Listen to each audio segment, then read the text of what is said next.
Bwana Yesu asifiwe. Basi tutakwenda kufungua kipindi chetu kwa maombi. Baba, tunakushukuru, tunasema asante kwa wema wako na rehema zako. Baba, wewe ndo unajua yote na unafahamu yote. Naomba unene kwa kupitia kinywa changu na kila mmoja anisikia neno hili likapate kumpa badiliko ndani ya moyo wake na ndani ya nafsi yake, katika jina la Yesu Kristo, amen. Bwana Yesu asifiwe. Leo nilikuwa nataka niongee kuhusu uzima wa Kristo ndani yetu. Yaani kuna kitu kinaitwa zoe. Zoe ni neno la Kigiriki, linaongelea kuhusu uzima wa Mungu. Sisi au kwa Kitanzania au Kiswahili hakijitoshelezi sana.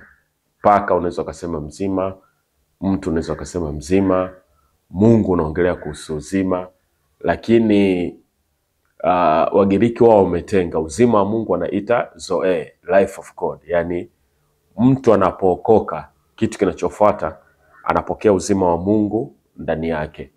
Kwa hiyo ukikutana na mtu akisema mimi nimeokoka, au mimi nimeamini, au mimi nimekubali kwa Yesu Kristo kwamba ni Bwana na Mwokozi wa maisha yangu, ina maana huyo mtu ana uhai au ana uzima wa Mungu ndani yake.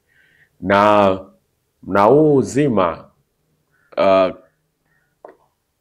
haujapungua kwa Mungu. Yaani kwamba ukija kwa mwanadamu unapungua kidogo, kwa Mungu ndo unakuwa zaidi. Hapana, vile vile Mungu alivyo na uzima ndani yake, ndivyo ambavyo ametupa na sisi uzima wake. Kwa hiyo huu uzima tunaupata ndani ya mwana wa Mungu Yesu Kristo. Kwa hiyo kwa nini leo nimetaka niongee kitu hichi? Kwa sababu wengi hatujui kitu gani kinatokea tunapookoka. Kwa hiyo jambo la kwanza kabisa, tunapookoka tunakuwa tumepewa uhai. Ndio maana inaitwa uzima wa milele, kwamba wote watakaompokea, wote watakaomwamini watapewa uzima wa milele. Kwa hiyo tunasema uzima wa milele kwa sababu unakuwa umepokea uzima wa Mungu. Yaani kama yeye Mungu alivyo wa milele, na wewe ndo unakuwa milele. Kama Mungu alivyo na afya, na wewe ndo unakuwa na afya. Kama Mungu alivyokuwa na uweza, na wewe ndo unakuwa na uweza. Kwa wakati mwingine kinaonekana kama ni kitu kikubwa sana kiasi kwamba inakuwa shida kwa watu kupokea ndani ya mioyo yao. Wanaona kwamba yani ule uzima wa Mungu ndio mimi ninao. Ni kweli, kama vile Mungu alivyo na uzima, na wewe ndio unao. Tunaweza tukaanza kwa tukiangalia mstari. Nataka nisome mstari wa Yohana sura ya 5 mstari wa 26. Yohana sura ya 5 mstari wa 26 unasema, samahani sekunde mbili kidogo. Yohana sura ya 5 mstari wa 26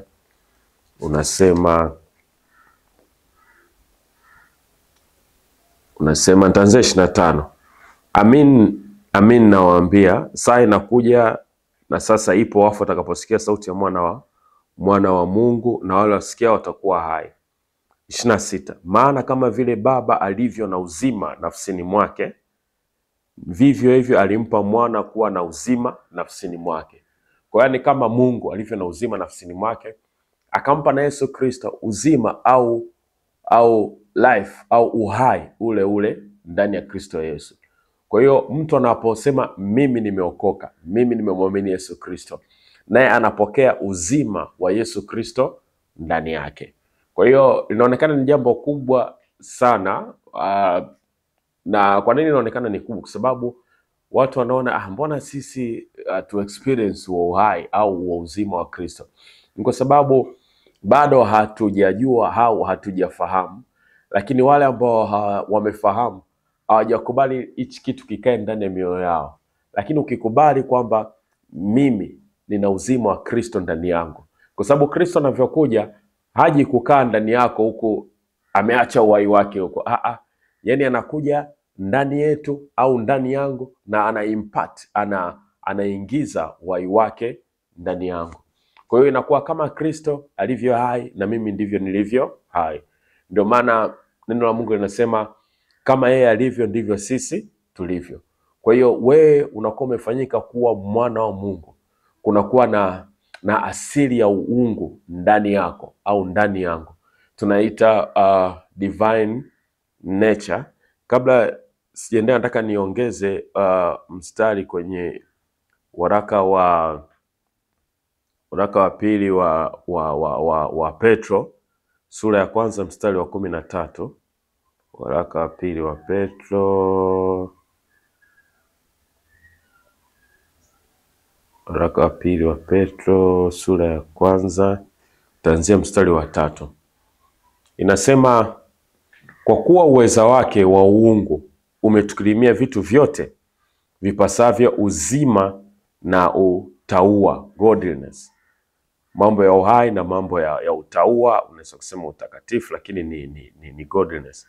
Kwa kumjua yeye aliyetuita kwa utukufu wake na wema wake mwenyewe.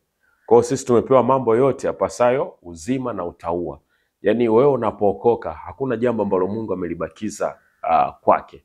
Amekupa nguvu, amekupa ufahamu, amekupa uzima, amekupa utauwa. Kwa hiyo hivi vitu vyote ambavyo sisi wakati mwingine tunaviombea sana, lakini tayari vipo ndani yetu. Ni namna ya kuvifikia kwa kuamini kwamba hivi vitu vipo ndani yetu. Ni kama wakati mwingine tuseme mwanamume, labda mimi ni mwanamume, nimwombe Mungu, naomba unifanye niwe mwanaume. Lakini Mungu akilengana sema, mbona wewe ni mwanamume tayari? Kwa hiyo kuna mambo mengi sana ambayo Mungu ameshatukirimia, ameshatupa kwa neema yake. Lakini tunahangaika nayo kwenye maombi kwamba Mungu naomba unifanyie hichi, Mungu naomba unifanyie hichi. Lakini kumbe kwa uweza wake tumeshakirimiwa vitu vyote vipasavyo uzima na utauwa. Kwa hiyo kinachobaki ni kwamba hichi vitu vijengeke ndani ya mioyo yetu na ndani ya dhamiri zetu, our conscious. Unajua, na mstari wa 4 ndio nilikuwa nataka tuone. Tena kwa hayo ametukirimia ahadi kubwa mno. Ningekuwa na watu wa kuitikia, ningewaambia semeni ahadi kubwa mno, lakini sina watu wa kuitikia. Kwa hiyo Mungu ametupa ahadi kubwa mno,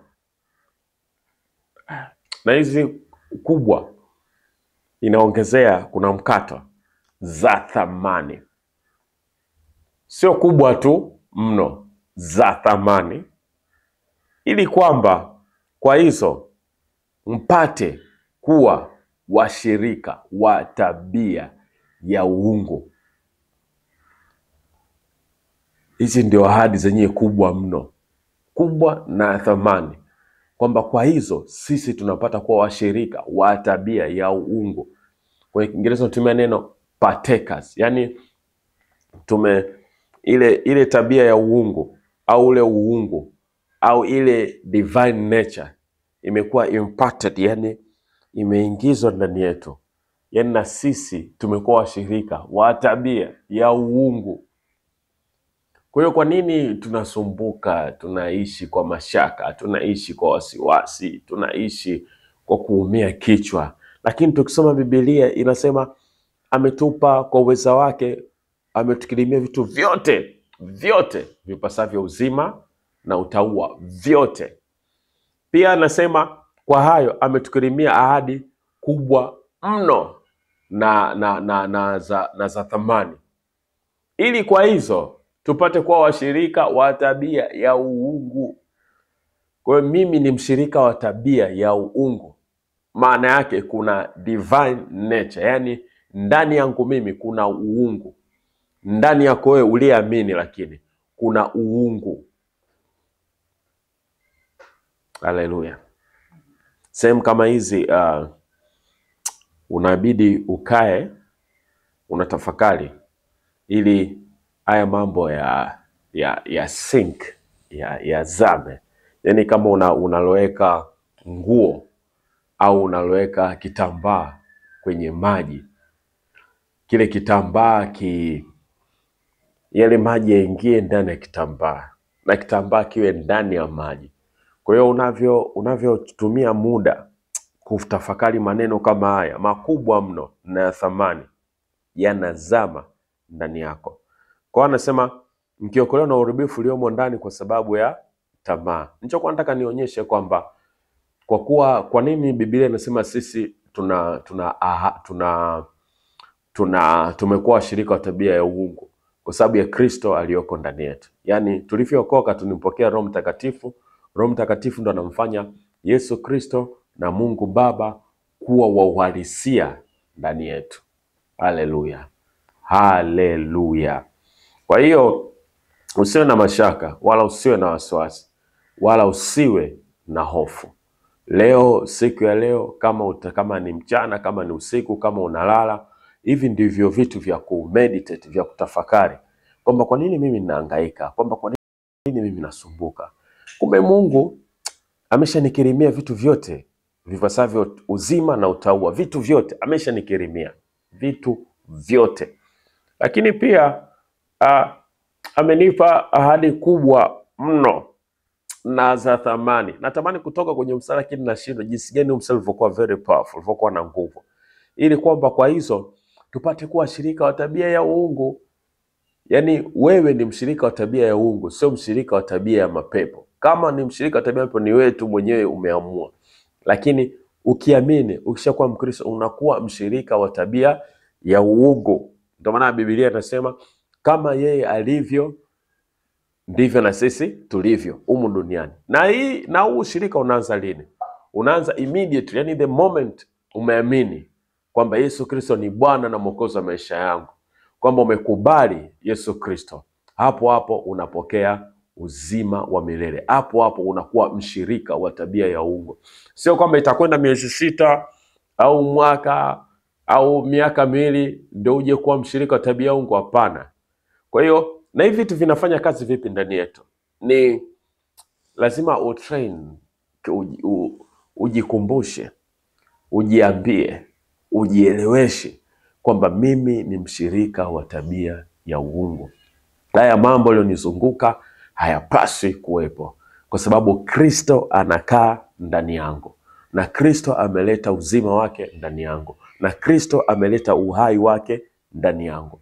Kwa hiyo mimi ni mshirika wa tabia ya uungu. Kwa hiyo there is a divine nature ndani yangu. Haleluya. Tukiangalia pia vizuri tupate undani wa hili jambo, tunaweza tukaangalia kwenye Yohana sura ya 4 kuanzia mstari wa 17. Tutasoma pa Yohana sura ya 4 kuanzia mstari wa 17. Nitasoma. Ina nguvu sana. Sorry.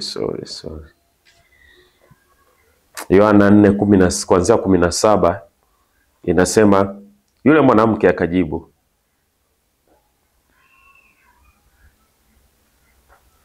samani, nimekosea kidogo, ni Yohana 14. Yohana 14. Yohana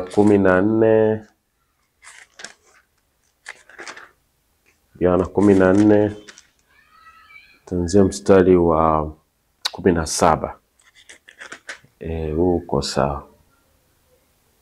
Inasema kwamba mkinipenda mtazishika amri zangu, nami nitamwomba Baba, naye atawapa msaidizi mwingine ili akae nanyi hata milele. Huyo msaidizi ni Roho, akae nasi hata milele. Ndiye Roho wa kweli, ambaye ulimwengu hauwezi kumpokea, na kwa kuwa haumuoni wala haumtambui. Bali ninyi, sisi hapa tuliomwamini Kristo, tunamtambua, maana anakaa kwetu, naye atakuwa ndani yetu. Anavyoongelea atakuwa ndani yetu, akiwa na maana kwamba baada ya kufufuka kwake Roho Mtakatifu ndo aliachiliwa akamwagwa. Kwa hiyo sasa Roho Mtakatifu anakaa ndani yetu. Kuna point nataka niwapeleke. Anasema kwanza 20. Anasema mstari wa 20, siku ile ninyi mtatambua kuwa mimi ni ndani ya Baba yangu, nanyi ndani yangu, nami ndani yenu. Nitarudia. Siku ile ninyi mtatambua kuwa mimi ni ndani ya Baba yangu, nanyi ndani yangu, nami ndani yenu. Hapa anaongelea baada ya ufufuo wake ambao tayari umeshatokea. 21, yeye aliye na amri zangu na kuzishika ndiye anipendaye, naye anipendaye atapendwa na Baba yangu, nami nitampenda na kujidhihirisha kwake. 22, Yuda si Iskariote akamwambia, Bwana, imekuwaje ya kwamba wataka kujidhihirisha kwetu wala si kwa ulimwengu? 23, ndio huu unataka tuuone hasa. Yesu akajibu akamwambia, mtu akinipenda atalishika neno langu, na Baba yangu atampenda, nasi tutakuja kwake na kufanya makao kwake. Sasa anavyoongelea kwamba atakuja kwake au kwako au kwangu, haongelei nyumbani kwangu au chumbani kwangu. Hapana, anavyosema atakuja kufanya makao kwangu, ina maana atakuja kufanya makao ndani yangu. Kwa hiyo ukisoma huo mstari wa 23 ni kwamba anavyosema nasi tutakuja kwake na kufanya makao kwake, huyu ni mwana Yesu Kristo, anaongelea kuhusu yeye na Mungu Baba. Kwa hiyo kama mtu akimpenda akashika amri zake, yani akaishi vile kama neno linavyotaka, Yesu Kristo na Baba wanakuja wanafanya makao ndani ya huyo mtu au ndani yangu. Kwa hiyo hii inadhihirisha ni jinsi gani kwamba sisi tuna tabia ya uungu ndani yetu, au kuna uungu ndani yetu, au kuna ile divine nature, asili ya uungu ndani yetu. Kwa nini? Kwa sababu ya roho tuliyompokea. Haleluya. Kwamba ndani yangu mimi sasa ninavyoongea yupo Baba, yupo Mwana na yupo Roho Mtakatifu. Haleluya. Kwa hiyo hilo ni jambo kubwa sana, ni mambo ambayo tunatakiwa tuyatafakari, to meditate. Kwa sababu tulikuwa tunaendelea kutafakari mambo ya kidhaifu, mambo ya kinyonge, mimi sina hichi, mimi sina hela, mimi sina mke, mimi sina mume, mimi sina mtoto, mimi sina. Kwa hiyo yale mambo ambayo tunatafakari ndio mambo ambayo yatatuzunguka. Lakini kama tunatafakari ukuu wa Mungu, mambo kama haya, kwamba mimi nina uzima wa Mungu ndani yangu, kwamba mimi nimekuwa mshirika wa tabia ya uungu, kwamba mimi Baba, Mwana na Roho wanakaa ndani yangu, ndio mambo ambayo utakayoona. Lakini kama wewe ni kutafakari kwamba mimi nimejaa na mapepo, mimi si nina roho ya nini, mimi nina roho ile, mimi nina roho ya maskini, mimi nina roho, ndio mambo ambayo utakayoona. Kwa mimi ninachokuelekeza ni kwamba anza kutafakari kama neno linavyosema, sio vile wewe unavyojiona. Kwa sababu wewe unavyojiona inaweza ikawa ibilisi anakudanganya na anakuonyesha mazingira ili ujione kwamba uko hivyo. Lakini usitafakari kwa kadiri mambo yaliyokuzunguka. Tafakari kwa kile neno ambalo linasema. Ndio maana Biblia inasema kwamba na wale wanyonge waseme kwamba mimi nina nguvu.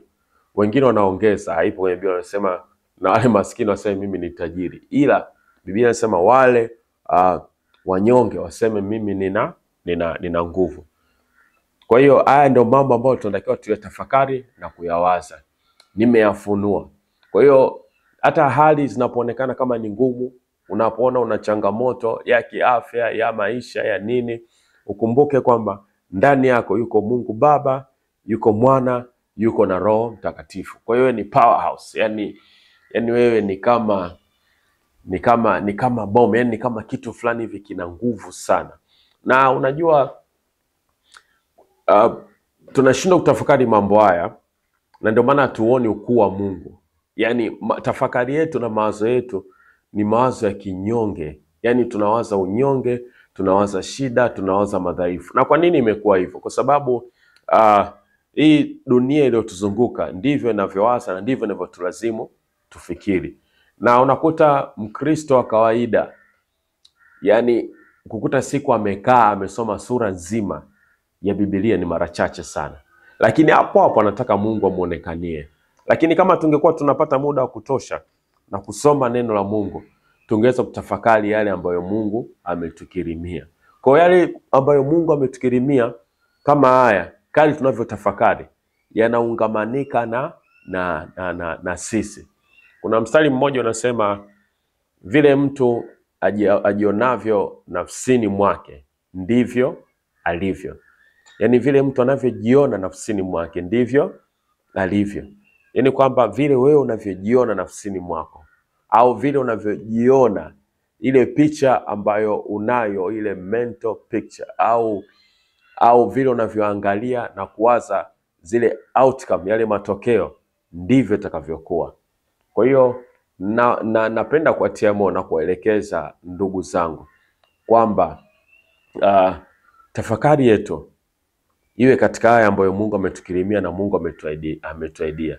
Tusitafakari sawa sawa na yale ambayo yametuzunguka. Mtu anaweza akawa ana udhaifu fulani mwilini mwake, lakini badala ya kuwaza na kuongea ule udhaifu, anaongea kuhusu uhai wa Kristo ndani yake. Anaambia watu, bwana jamani, mimi pamoja na ugonjwa, mimi kuna uzima wa Kristo ndani yangu. There is a life of God in me. So kwa baada ya muda, ule uzima wa Mungu au ule uhai wa Mungu utaanza kujidhihirisha ndani ya yule mtu. Na ndio maana tunasoma sana neno la Mungu. Kwa nini tunasoma sana neno la Mungu? Ili libadili namna tunavyofikiri au namna tunavyotafakari. Kwa sababu katika kipindi changu kifupi, sasa kusema kirefu sana, ni miaka kadhaa cha wokovu, nimegundua kwamba watu wanajitahidi kukemea mapepo, wanajitahidi kutoa pepo, wanajitahidi kushindana na shetani, lakini shetani kikubwa alichokifanya, ametengeneza ngome kwenye fikra na fahamu. Yaani kuna pattern fulani hivi ambayo amekutengenezea wewe au Mkristo, hata mtu aliyeko duniani, afikiri. Kwa hiyo kadri mtu anavyofikiri katika ile pattern, anaendelea kukaa katika kile kifungo. Ukisoma kwenye NIV, samani ngoja niangalia hapa NIV, kuna watu wana simu zao wanaweka, ili kuifungua anaweka pattern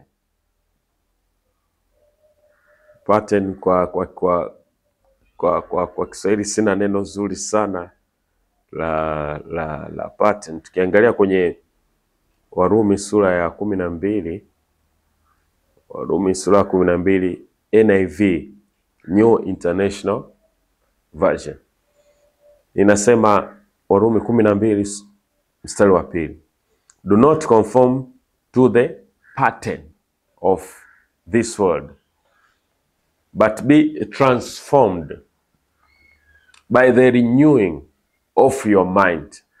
Then you'll be able to test and approve what God's will is, his good, pleasing and perfect will. Kwa hiyo inatukataza tusiconform na pattern za hii dunia, kwamba kwenye Kiswahili nasema tufanywe upya, tusifuate kawaida ya dunia hii. Kwa hiyo kuna pattern fulani ambayo Ibilisi ameiweka, inaonekana kama ni kawaida, lakini si kawaida. Kwa hiyo huyu mtu kinachotakiwa ili experience ule uhuru au ule ukombozi, lazima ile pattern, kama tunavyoweka kwenye simu pattern, mtu anachora ta. Kwa kuna namna mtu anakuwa anafikiria hivyo, yaani kila siku anafikiria hivyo. Kwa neno la Mungu linakuja linavunja ile pattern, au linaondoa ile kawaida, alafu baada ya hapo linakuja linakaa lenyewe neno la Mungu. Sasa kwa nini watu wanashindwa kupata ule uhuru? Ni kwa sababu anaenda kanisani, anaomba, anafunga, anasoma, lakini ile pattern bado iko vile vile. Kwa mfano, labda mtu akikasirika, na mimi namnunia, akininunia na mimi namnunia, mtu akinipenda na mimi nampenda. Lakini Biblia inasemaje? Inasema wale ambao wanawaudhi mfanyaje? Muombe na muwabariki. Kwa hiyo mtu ataki kuvunja ile pattern yake, kwamba mimi ukininunia na kununia, chochote atakachonifanyia na kulipizia. Lakini akija kwenye neno la Mungu linamwambia, bana, wale ambao wanakuudhi wao ndio waombe na kuwabariki, wale ambao huwapendi ndio wasalimie. Kwa hiyo mtu anapoamini ile neno na kulifuata na kulifahamu, anavunja pattern ya mwanzo aliyokuwa nayo, ile kawaida ya dunia hii. Kwenye Kiswahili wanasema Warumi 12 inasema, samahani kama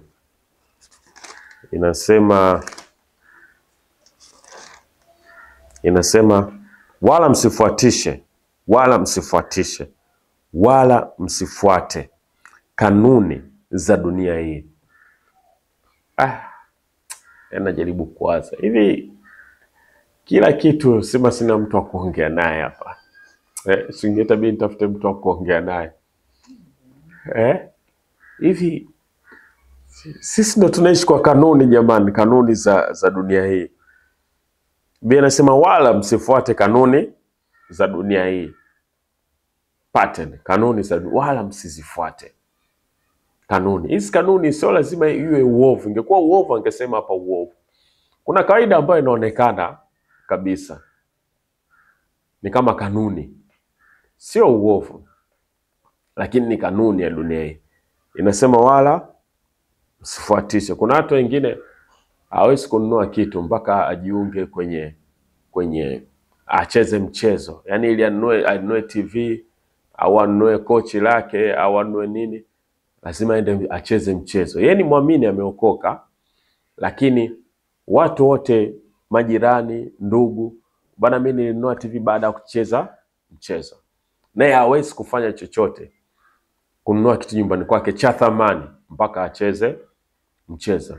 Yaani kwamba zile kanuni za dunia watu wanavyofanya zimetuingia sisi. Sasa hizi mtu hawezi kumwamini Mungu kwa uponyaji, ni kazi sana, lakini ni kanuni na kawaida ya dunia. Yaani kwamba sasa hizi kumkuta Mkristo kwenye vikundi vya mikopo, kumkuta hospitali, kumkuta kwenye vikoba, kumkuta yani kule kote ambako dunia hawezi kufanya kitu bila kupita huko, na sisi lazima tupite. Sasa kwamba ni vibaya, lakini imekuwa kanuni. Yani kwamba hakuna namna mwanao anaweza ukamwekea mkono akapona bila kwenda kumchoma sindano, lakini kumbe ungeweza kumwekea mkono ukamwombea kwa jina la Yesu Kristo na akapokea uponyaji.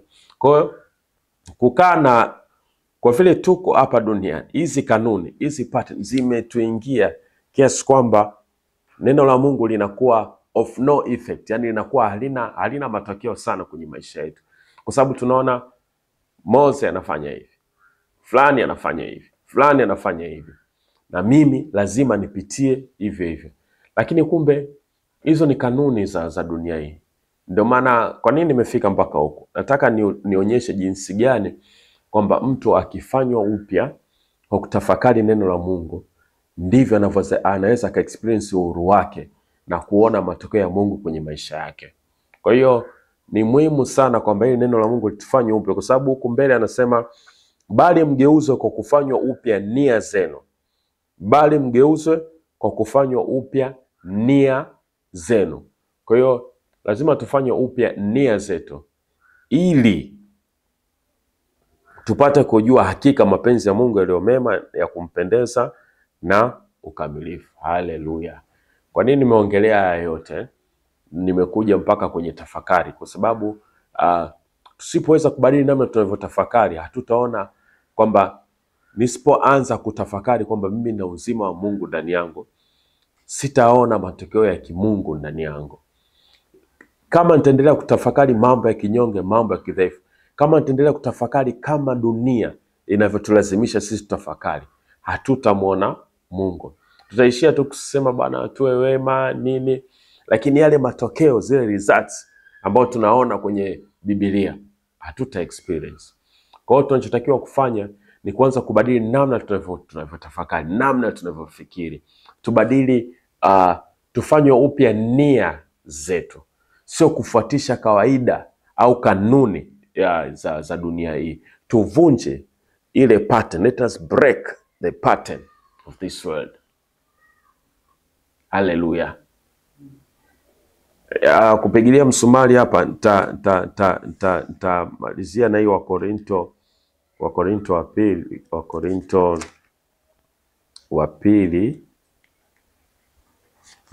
pili sura ya 10. Ni mstari maarufu sana, wengi wanaofahamu. Wakorinto wa pili sura ya 10, nitaanzia mstari wa 4. mstari huu hii mistari ina nguvu sana. Maana silaha za vita vyetu si za mwili. Hatufanyi vita. Maana silaha zetu si za mwili, bali zina uwezo katika Mungu hata kuangusha ngome. Anasema silaha za vita vyetu si za mwili, bali zina uwezo katika Mungu hata kuangusha ngome. Tukiangusha, anaelezea sasa hizo ngome. Tukiangusha mawazo na kila kitu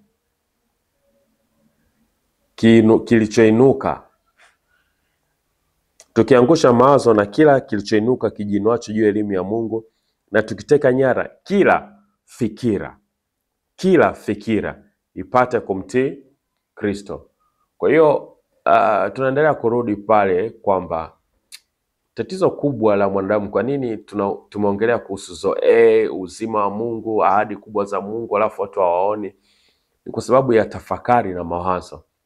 Yaani tafakari ya huyu mtu au mawazo ya huyu mtu hayako katika kile anachokisema, na hiyo ndio ngome yenyewe.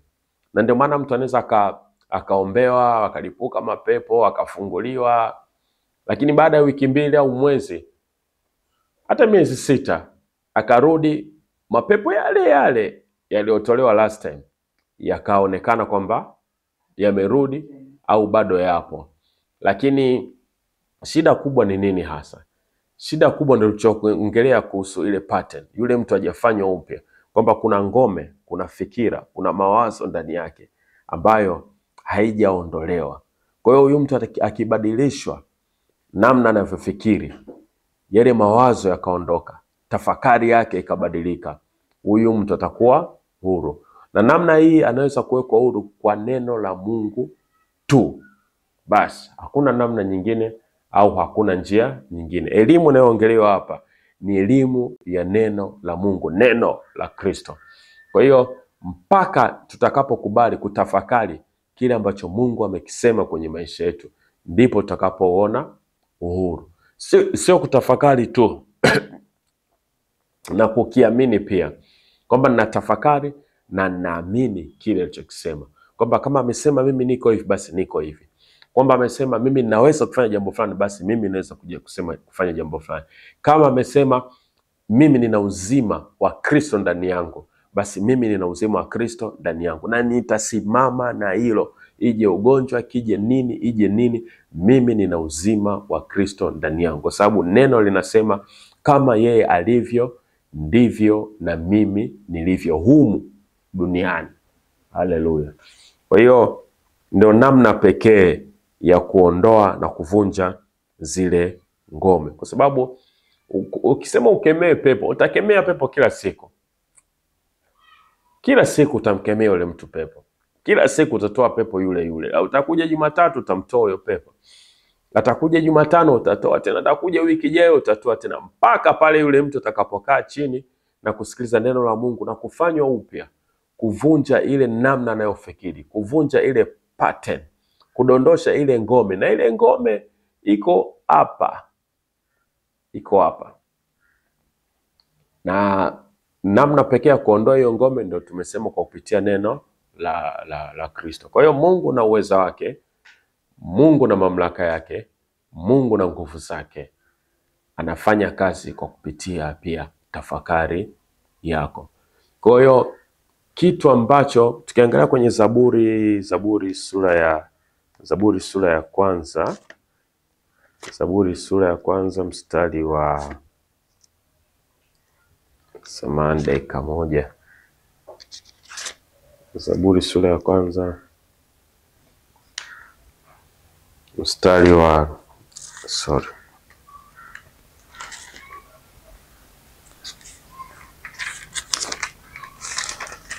Zaburi sura ya kwanza mstari nitaanzia mstari wa kwanza. Heri mtu yule asiyekwenda katika shauri la wasio haki, wala kusimama katika njia ya wenye dhambi, wala kuketi barazani pa wenye mizaa. Wa pili, bali sheria ya Bwana ndio impendezayo. Unaposema sheria, unaweza ukasema neno la Mungu, unaweza ukasema hii Biblia ndio impendezayo, na sheria yake uitafakari mchana na usiku. Kwa hiyo huyu mtu tafakari yake anatafakari neno. Hapa Daudi ndiye, kwa sababu kipindi hicho wao walikuwa na Torati tu. Sisi tuna Biblia nzima, tuna mpaka Agano Jipya. Yaani kwamba tafakari yako unatafakari neno la Mungu mchana na usiku. Ndio neno linavyosema, sio mimi. Utafanya kazi saa ngapi, utajishughulisha saa ngapi? Neno linasema kwamba unatafakari mchana na usiku. Yaani tafakari yako iungamanike na kile kilichosemwa na Mungu. Matokeo yake, mstari wa 3, ndo matokeo yake. Naye atakuwa kama mti uliopandwa kando kando ya vijito vya maji. Naye atakuwa kama mti uliopandwa kando kando ya vijito vya maji. Tunajua mtu ukipandwa kando ya kijito cha maji haunyauki, wala jani lake halinyauki. Na this is very powerful. Na kila alitendalo litafanikiwa. Watu tunatumia nguvu, tunatumia akili nyingi, tunawaza, tunakosa usingizi. Lakini hayo unayotafakari, Mungu anasema baada ya kutafakari hilo ndio tafakari na kukosesha usingizi. Baada yake tafakari neno la Mungu. Matokeo yake ndo haya. Yaani utakuwa kama mti uliopandwa pembeni ya kijito cha maji. Hautanyauka kamwe. Yaani hautanyauka. Kwa sababu ule mti ulioko pembeni ya maji unakunywa maji saa zote, muda wote, dakika zote. Iwe mchana, iwe usiku. Kwa hata jua linapokuwa kali, miti mingine itanyauka. Lakini wewe kwa nini hautanyauka? Kwa sababu umepandwa kwenye pembeni ya vijito vya maji, kando ya kijito cha maji. Na baada ya hapo, kila ulitendalo litafanikiwa. Kwa nini? Kwa sababu umeamua kutafakari neno la Mungu. Yaani baada ya kutafakari udhaifu, kutafakari mashaka, wasiwasi, ada, si magonjwa, si kodi mimi nitatoa wapi, si mimi huyu mume wangu ananiacha, mimi si hichi. Hizo tafakari achana nazo. Badala yake tafakari neno la Mungu. Utashangaa kila unalolifanya. Yaani kila ukitia jambo mkono wako, limeenda. Utakuwa kama Yusufu mpaka Potifa akasema, akamwachia vitu vyake vyote, akisema bwana, huyu mtu amebarikiwa. Yaani tangu ameingia huko ndani, mambo yangu yanaenda. Ng'ombe zangu anazaa. Nikipanda vitu vinaota. Mashamba yangu yanachanua. Kwa sababu Yusufu alikuwepo nyumbani mwa Potifa. Na Yusufu alikuwa ni mbarikiwa. Farao akampa nchi nzima. Kwa hiyo wewe unaweza ukawa kuisimamia. Wewe unaweza ukawa kama Yusufu. Naomba kila mahali utakapokuwepo kuna mafanikio na kuna baraka. Kwa nini? Kwa sababu tafakari yako ni unatafakari neno la Mungu. Tafakari yako ayu influenced, haisukumwi na yale yaliyokuzunguka. Sisi shida tunatafakari, tunasukumwa na yale yaliyotuzunguka. Badala ya kutafakari kile ambacho Mungu amekisema. Haleluya. Hii ni ahadi kubwa sana. Hii ni ahadi kubwa mno. Na ndio maana moja ya mambo ambayo Ibilisi anashindana nayo kwako, usisome neno. Wewe angalia. Yaani ukichukua Biblia, ukianza kusoma sura moja umalize, utasikia usingizi, utapiga miayo, mtoto atalia, utaenda kumbembeleza, yaani utapata shughuli nyingine. Lakini ukikaa kwenye simu na scroll, uko Facebook, uko Instagram, uta scroll hata lisali zima kitandani mpaka unalala. Kwa sababu Ibilisi anajua ukisoma neno la Mungu, ukaanza kutafakari, wewe kila unalofanya litafanikiwa. Hii ina nguvu sana.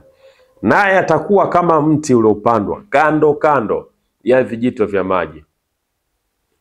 Na kila alitendalo litafanikiwa. Huyu mtu ni upi? Ni yule ambaye neno la Bwana linampendeza, na neno lake ndo analitafakari mchana na usiku. Tutamalizie na Yoshua sura ya kwanza. Kitabu cha Yoshua nao ni mstari maarufu tu, unajulikana sana. Sijajua mistari ambayo inajulikana sana ndio hiyo mistari ambayo watu hawaifuati au hawaisomi. Nitasoma. Huyu Yoshua alikuwa anapewa mausia au anatiwa moyo, anakuwa encouraged na Musa. Mstari wa 7 anaambiwa, uwe hodari tu na ushujaa mwingi, uangalie kutenda sawa sawa na sheria yote aliyokuamuru Musa mtumishi wangu Mungu wa anamwelezea Yoshua. Usiache kwenda mkono wa kulia au wa kushoto, upate kufanikiwa sana kila uendako. Nitarudia mstari wa 7. Uwe hodari tu na ushujaa mwingi, uangalie kutenda sawa sawa na sheria yote aliyokuamuru Musa mtumishi wangu. Usiache. Hii sheria tunaweza tukasema neno kwa sasa, kwamba usiache neno la Mungu, ulishike. Usiende kushoto wala kulia, ili upate kufanikiwa sana kila uendako. Sio kufanikiwa tu, kufanikiwa sana kila uendako, kama utalishika neno la Mungu. Wa 8. Kitabu hiki cha Torati, mimi nasema neno la Mungu, Biblia hii, si ndio? Kitabu hiki, Biblia hii, neno hili lisikiondoke kinywani mwako, bali yatafakari maneno yake mchana na usiku. Tunarudi kwenye kutafakari. Utafakari haya maneno. Haya maneno yatafakari. Uyatafakari mchana na usiku, upate kutenda sawa sawa na maneno yote yaliyoandikwa humo, maana ndipo utakapoifanikisha njia yako, kisha ndipo utakapositawi sana. Kwa hiyo kumbe kufanikisha njia yangu au njia yako na kusitawi sana kupo katika kutafakari kile ambacho Mungu amekisema. Kile ambacho Mungu amekisema ukikitafakari, ndipo njia yako itafanikiwa na ndipo njia yako itasitawi. Kwa hiyo kwa nini nimefika mpaka huko? Nimefika mpaka huko tuone kwamba ile ule uhai wa Mungu au ule uzima wa Mungu tuliopokea kwa kupitia Kristo Yesu, kama ndicho kitu ambacho tutakiamini na kukitafakari ndani yetu, tutaona matokeo yake. Kwa sababu watu wengi wamekuwa blocked, Ibilisi amewazuia kutokana na namna wanavyowaza au namna wanavyotafakari. Yale mambo ambayo wanatafakari sio sawa na neno la Mungu linavyosema. Mtu akipewa taarifa una kansa au una kisukari au una HIV, atashinda siku nzima, wiki nzima au mwezi mzima akitafakari hicho kitu. Hata ukimpa neno la Mungu anaweza kaliwaza kwa dakika 2, dakika 3, lakini siku nzima ndicho kitakachokuwa kinampitia. Mimi na kansa, nimepata kansa. Akiangalia kansa anaona kifo. Anaangalia kansa anaona kifo. Lakini yule ambaye ana neno la Mungu, anaangalia neno la Mungu anaona uhai. Anaangalia neno la Mungu anaona uhai. Anaangalia neno la Mungu anaona uzima. Kwa hiyo ni muhimu sana tafakari yako ipitie kwenye neno la Kristo. Kwa sababu huyo mwingine atasema mimi bwana nina kansa, kilichobaki ni kufa. Mwingine atasema ndio, labda kisukari imekuja au kansa sijui imetokea wapi, lakini mimi nina uhai wa Kristo ndani yangu. So the life of God in me. Ndio maana ya wokovu. Kwamba unapompokea Kristo Yesu, umepokea uhai wa Mungu, umepokea uzima wa Mungu. Kristo anaishi ndani yako. Kristo kunyeusha kansa ni kitu kidogo tu. Ni wewe kuamini kwamba kile kilichosemwa ndicho kilicho ndani yako. Kwamba I am what God says I am. Kwamba Mungu alivyosema mimi nilivyo, ndivyo nilivyo.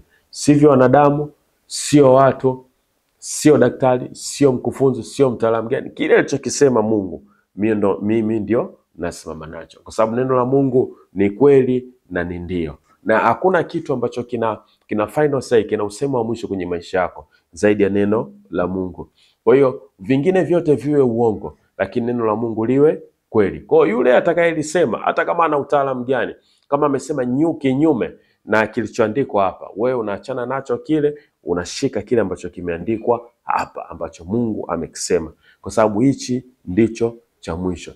Biblia inasema kwamba mshike sana elimu, maana huyo ndio uzima wako. Huu mstari wote wameugeuza, wanafikiri au wanasema ni education, ni geography au science. Hapana.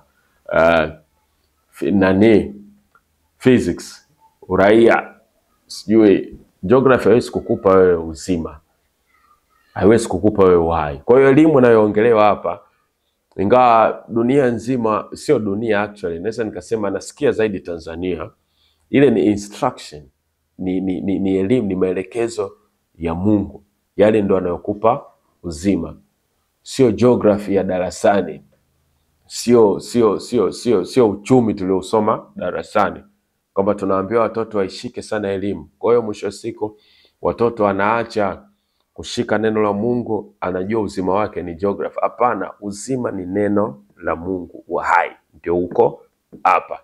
Kwa ule mshike sana elimu, anaongelea elimu ya Mungu, aongelea elimu ya darasani. Kama utakuwa nayo ni vizuri, itakusaidia, lakini kinachoongelewa pale ni elimu ya Mungu, neno la Kristo. Hilo ndio ulishike sana, maana ndilo uzima wako. Amen. Basi Mungu awabariki sana.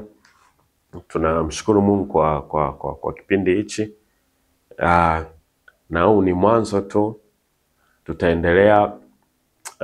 Pia nitajitahidi kutengeneza na video au clips au vipande vifupi ili tuendelee kushirikiana katika neno la Kristo. Na kama una lolote, unaweza kuwasiliana nami kwa kupitia namba 0759506162, namba 0759506162. Basi ngoja tumshukuru Mungu. Baba, tunakushukuru, tunasema asante kwa wema wako na rehema zako. Tunasema asante kwa neno lako, neno la uzima. Baba, tunakushukuru kwa kipindi hichi. Pia nashukuru Roho wako Mtakatifu ametuuisha, ametusaidia. Baba, naomba wote watakaosikia hili neno likapate kuwapa matokeo ya kimungu ndani yao. Baba, katika jina la Yesu Kristo ninaomba na kushukuru na kuamini, na ninasema amen. Amen. Basi Mungu awabariki wote. Amen.